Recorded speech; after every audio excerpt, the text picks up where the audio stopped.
My name's Keiran Hardy. My paper with Professor George Williams is looking at definitions of terrorism in domestic law. So after 9/11, we have domestic responses to terrorism, and the definition of terrorism in each jurisdiction determines the scope of a range of offences and other statutory powers for preventing terrorism. So in the UK, you have basically three elements for an act to count as an act of terrorism under domestic law.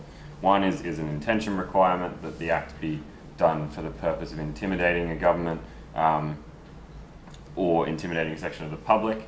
And this differs between jurisdictions. So in the UK it says influence a government. In Australia it says coerce a government or influence a government by intimidation.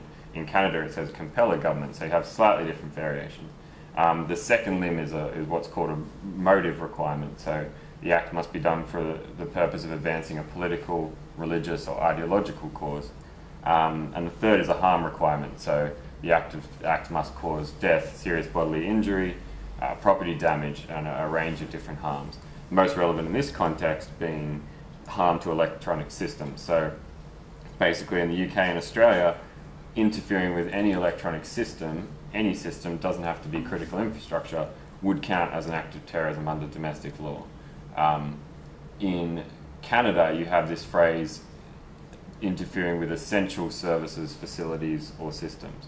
So I think that captures a lot more what we're talking about with this threat of cyber terrorism. And in New Zealand, you have a phrase saying interfering with an infrastructure facility if likely to endanger life. So there's additional requirement that the cyber attack would cause. So these aren't offences of cyber terrorism as such, but that's how we answer the question, what is cyber terrorism, is to say these are the uses of computer and internet technology that fall under domestic counterterrorism laws. And you can see through this, these quite significantly broad definitions with their related offences and powers.